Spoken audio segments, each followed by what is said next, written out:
Hello students, welcome to our YouTube channel. आज के video में हम नर्सिंग कॉम्पिटिटिव एग्जाम के लिए इंपॉर्टेंट क्वेश्चंस डिस्कस करेंगे, जिसमें हम फार्माकोलॉजी से रिलेटेड कुछ इंपॉर्टेंट क्वेश्चंस डिस्कस करने वाले हैं। उसके पहले हम यहाँ पर देख लेते हैं, यदि आप एमपीएनएचएम स्टाफ नर्स के लिए प्रिपरेशन कर रहे हैं और प्रीवियस ईयर क्वेश्चन पेपर की पीडीएफ परचेज करना चाहते हैं, प्लस आपको यदि प्रैक्टिस सेट जो है परचेज करना है, क्योंकि आपको डेली जो है एमसीक्यू सॉल्व करने चाहिए, तो यदि आप previous year question paper plus practice set जो है परचेज करना चाहते हैं, तो आप प्ले स्टोर पर जाकर the civil point app download कर सकते हैं। इस ऐप में जो है आपको नर्सिंग कॉम्पिटिटिव एग्जाम के लिए previous year question paper plus practice set आपको देखने के लिए मिल जाएंगे, तो आप प्ले स्टोर पर जाकर इस ऐप को डाउनलोड कर सकते हैं। चलिए तो हम क्वेश्चंस डिस्कस कर लेते हैं। क्वेश्चंस में यहाँ पर आप देख सकते हैं, क्वेश्चन नंबर फर्स्ट में पूछा गया है, A drug ending in the suffix pril is considered as। यहाँ पर पूछा गया है कि ऐसी ड्रग्स जिनके सफिक्स में प्रिल लगा हो, मतलब पीछे जो वर्ड रहेगा उसके पीछे प्रिल लगा हो, तो इस टाइप की मेडिसिन जो है वो कौन से कैटेगरी के मेडिसिन के अंदर आती है। ऑप्शंस यहाँ पर देख सकते हैं। Option number A is anti depressant, option number B is ACE inhibitor, angiotensin converting enzyme inhibitor, option number C is anti fungal and option number D is beta agonist. तो हमें बताना है कि ऐसे ड्रग्स जिनके लास्ट में जो है सफिक्स प्रिल लगा हो, ऐसे कौन से मेडिकेशन कौन सी कैटेगरी में आते हैं।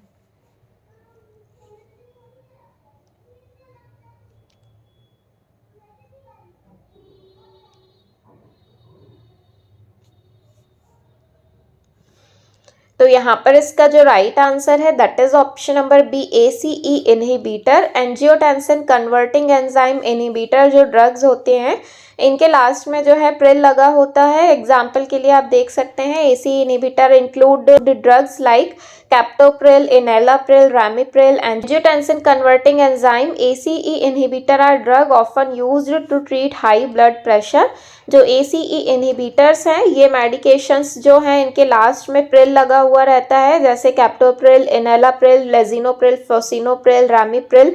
और ये जो ड्रग्स रहते हैं ये हाई ब्लड प्रेशर को ट्रीट करने के लिए यूज़ किए जाते हैं। उसके बाद नेक्स्ट क्वेश्चन में पूछा गया है, the drug used in the treatment of hook warm infestation is. यहाँ पर पूछा गया है कि हुक वॉर्म के इन्फेस्टेशन को ट्रीट करने के लिए कौन सी ड्रग यूज़ की जाती है। Option number A is albendazole, option number B is famotidine, is sucralfate and option number D is piperazine citrate. तो यहाँ पर बताना है कि हुक वॉर्म को ट्रीट करने के लिए कौन सी ड्रग यूज़ की जाती है।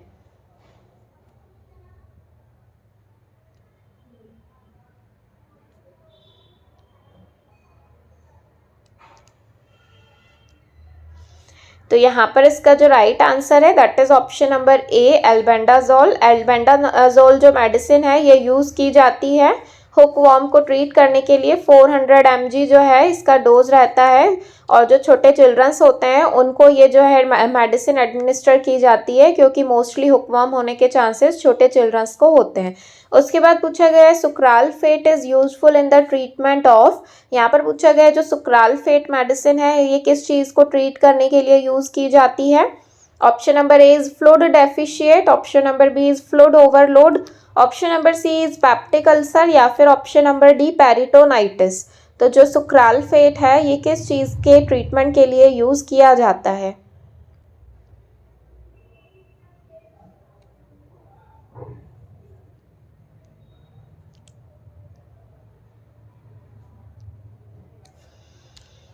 तो यहाँ पर इसका जो राइट आंसर है that is option number C peptic ulcer. Peptic ulcer के ट्रीटमेंट में पेशेंट को सुक्रालफेट दिया जाता है। सुक्रालफेट जो है ये पेप्टिक अल्सर से प्रिवेंट करता है, और प्लस ये कोटिंग जो है अल्सर के ऊपर एक कोटिंग कर देता है, जिसके कारण जो भी फूड रहता है, फूड पार्टिकल्स या फिर जो भी फर्दर इंजरी से प्रिवेंट करने के लिए ये वाला मेडिसिन पेशेंट को दिया जाता है, जो कि अल्सर के ऊपर जाकर एक कोटिंग जो है उससे कवर कर देता है, ताकि जो भी अल्सर है वो और ज़्यादा डैमेज ना हो। फिर उसके बाद पूछा गया है antidote of organophosphorus poisoning is. यहाँ पर पूछा गया है ऑर्गेनोफॉस्फोरस पॉइजनिंग के लिए एंटीडोट कौन सा यूज़ किया जाता है। Option number A is D penicillamine, option number B is atropine, option number C is magnesium sulphate and option number D is फाइटोस्टिग्मिन।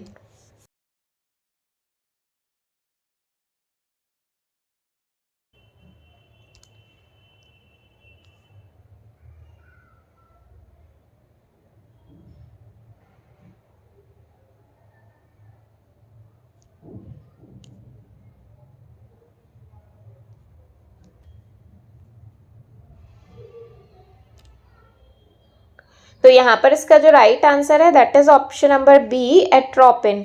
Organophosphorus poisoning को ट्रीट करने के लिए जो एट्रोपिन है ये यूज़ किया जाता है। इंपॉर्टेंट क्वेश्चन से पहले भी जो है एग्जाम में रिपीट हो चुका है कि जो ऑर्गेनोफॉस्फोरस पॉइजनिंग है उसके लिए एंटीडोट क्या यूज़ किया जाता है। ऑर्गेनोफॉस्फोरस पॉइजनिंग जो है ये पेस्टिसाइड्स के एक्सपोजर में आने की वजह से होता है और इस कंडीशन में 1.8 से लेकर 3 mg और अगर ml में देखा जाए तो 3 to 5 ml एट्रोपिन जो है ये पेशेंट को एडमिनिस्टर किया जाता है एज अ एंटीडोट। उसके बाद पूछा गया है the antidote for paracetamol poisoning is, paracetamol poisoning का एंटीडोट क्या होगा। Option number A is atropine, option number B is naloxone, option number C is vitamin K and option number D is N acetylcysteine. तो यहाँ पर हमें बताना है paracetamol का एंटीडोट कौन सा होता है।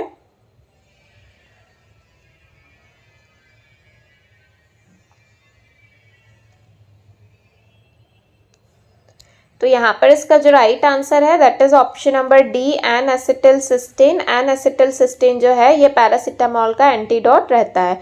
उसके बाद पूछा गया है which of the following food enhance the absorption of an iron supplement. यहाँ पर पूछा गया है कौन सा फूड है जो कि आयरन सप्लीमेंट के एब्जॉर्प्शन को इंक्रीज करता है।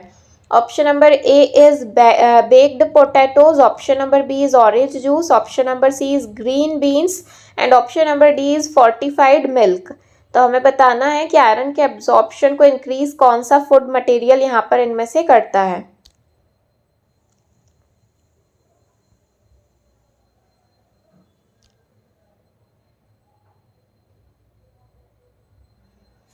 तो यहाँ पर इसका जो राइट आंसर है that is option number B, orange juice. Orange juice में जो है विटामिन सी होता है और विटामिन सी जो है आयरन के एब्जॉर्प्शन के लिए हेल्प करता है आयरन के एब्जॉर्प्शन में, तो इसलिए यहाँ पर इसका राइट आंसर रहेगा ऑप्शन नंबर बी। उसके बाद पूछा गया which of the common side effect of streptomycin. यहाँ पर पूछा गया है स्ट्रेप्टोमाइसिन का कौन सा कॉमन साइड इफेक्ट होता है। ऑप्शंस यहाँ दिए गए हैं। Option number A is damage to facial nerve, facial nerve को डैमेज करता है। Option number B is damage to eighth cranial nerve, eighth cranial nerve को डैमेज करता है। या फिर option number C bone marrow depression, या फिर option number D hyper sensitivity. तो यहाँ पर हमें स्ट्रेप्टोमाइसिन का कॉमन साइड इफेक्ट बताना है। स्ट्रेप्टोमाइसिन जो कि एंटी ट्यूबरक्यूलर ड्रग है, ट्यूबरक्यूलोसिस के जो है ट्रीटमेंट में प्रोवाइड की जाती है।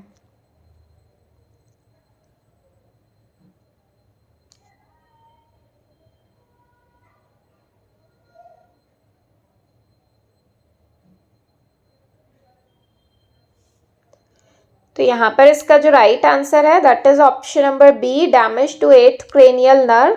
जो स्ट्रेप्टोमाइसिन है ये एट्थ क्रेनियल नर्व को डैमेज करता है, इसकी वजह से जो है पेशेंट का हियरिंग लॉस हो सकता है। एट्थ क्रेनियल नर्व को ही वेस्टिब्यूलो-कॉक्लियर नर्व कहा जाता है और यदि इसका साइड इफेक्ट्स पेशेंट में देखा जाए तो पेशेंट को जो है हियरिंग लॉस हो सकता है और बैलेंस प्रॉब्लम भी आ सकती है। तो यहाँ पर आपको याद रखना है कि जो स्ट्रेप्टोमाइसिन है वो एट्थ क्रेनियल नर्व को डैमेज करता है।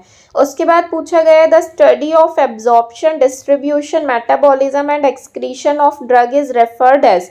यहाँ पर पूछा गया है किसी ड्रग का एब्जॉर्प्शन होना, डिस्ट्रीब्यूशन, मेटाबॉलिज्म एंड एक्सक्रीशन, जिसे शॉर्ट में ADME लिखा जाता है, ना है कि किसी ड्रग का absorption, distribution, metabolism and excretion हो रहा है तो उसके लिए क्या टर्म यूज करेंगे। Option number A is pharmacology, option number B is pharmacokinetic, option number C is pharmacodynamics and option number D is pharmaceutic.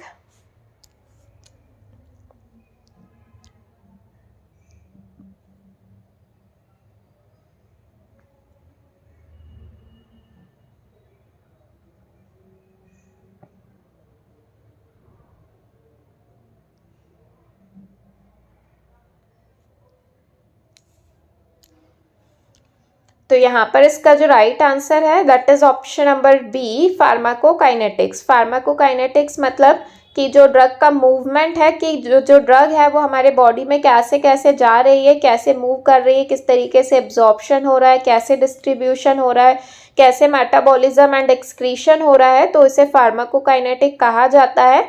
और यहाँ पर अगर एक सेंटेंस में देखा जाए तो what the body does to the drug, जो हमारी बॉडी है वो ड्रग के साथ क्या कर रही है, या फिर मूवमेंट ऑफ ड्रग्स भी बोल सकते हैं फार्माकोकाइनेटिक्स। तो यदि पूछा जाए कि किसी ड्रग का absorption, distribution, metabolism and excretion है, उसके लिए क्या जो है टर्म यूज़ की जाती है, दैट इज फार्माकोकाइनेटिक।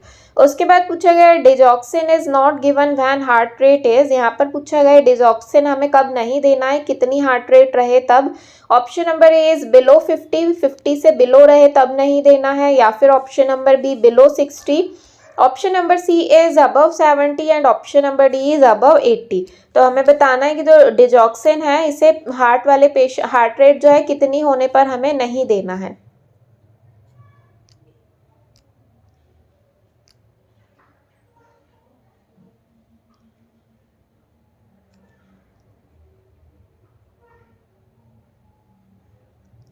तो यहाँ पर इसका जो राइट आंसर है that is option number B below 60।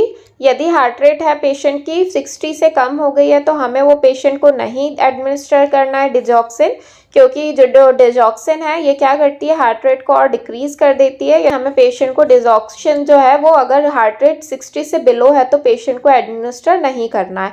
उसके बाद पूछा गया है द एक्शन ऑफ मीडियाट्रिक्स इज। यहाँ पर पूछा गया जो मीडियाट्रिक्स होता है इसका क्या एक्शन होता है इस मेडिसिन का। Option number A is contraction of arteries, arteries का कॉन्ट्रैक्शन करने में हेल्प करता है। Option number B is constriction of pupil, pupil का कॉन्स्ट्रिक्शन करने में हेल्प करता है।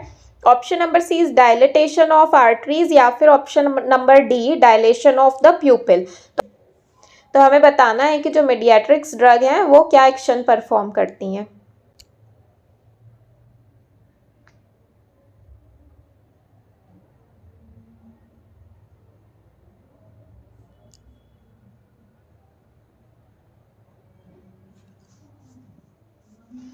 तो यहाँ पर इसका जो राइट आंसर है that is option number D dilation of the प्यूपिल। ये जो मीडियाट्रिक्स ड्रग होती हैं ये प्यूपिल को डायलेट करने के लिए यूज़ की जाती हैं। और यदि क्वेश्चन पूछा जाए कि जो प्यूपिल है उसे कॉन्स्ट्रिक्शन के लिए कौन सी मेडिसिन यूज़ की जाती है, तो प्यूपिल को कॉन्स्ट्रिक्ट करने के लिए मायोटिक ड्रग जो है ये यूज़ की जाती है। तो यहाँ पर आपको याद रखना है कि यदि प्यूपिल को डायलेट करना है तो उसके लिए मीडियाट्रिक्स ड्रग यूज़ की जाएंगी, एंड यदि प्यूपिल को कॉन्ट्रैक्ट करना है तो उसके लिए मायोटिक्स ड्रग को यूज़ किया जाता है। उसके बाद पूछा गया which of the following is an osmotic diuretic. यहाँ पर पूछा गया इनमें से कौन सा जो है ऑस्मोटिक डायूरेटिक है। Option number A is Lasix, option number B is spironolactone, option number C is mannitol and option number D is all of the above. तो यहाँ पर हमें बताना है इनमें से कौन सा डायूरेटिक ऑस्मोटिक डायूरेटिक है।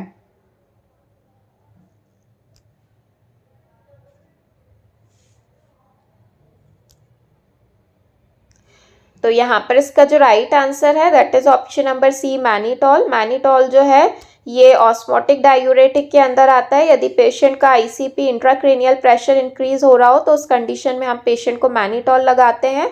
और यहाँ पर जो लेसिक्स है, लेसिक्स को ही फ्रूसेमाइड कहा जाता है। फ्रूसेमाइड जो है ये लूप डायूरेटिक्स के अंदर आता है।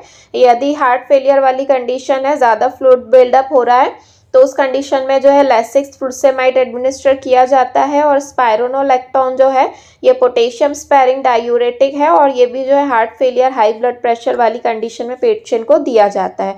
तो आज के वीडियो में हमने नर्सिंग कॉम्पिटिटिव एग्जाम के लिए कुछ इंपॉर्टेंट क्वेश्चंस डिस्कस किए हैं। यदि आप और क्वेश्चंस देखना चाहते हैं, हमारे चैनल पर एमपीएनएचएम के लिए जो प्लेलिस्ट है ये क्रिएट की हुई है, वहाँ पर सारी क्लासेस आपको मिल जाएंगी। और वीडियो पसंद आया हो तो प्लीज़ वीडियो को लाइक कर दीजिए, अपने फ्रेंड्स के साथ शेयर कीजिए, और यदि आपने हमारा चैनल सब्सक्राइब नहीं किया है तो प्लीज़ चैनल को सब्सक्राइब कर लीजिए। Thank you.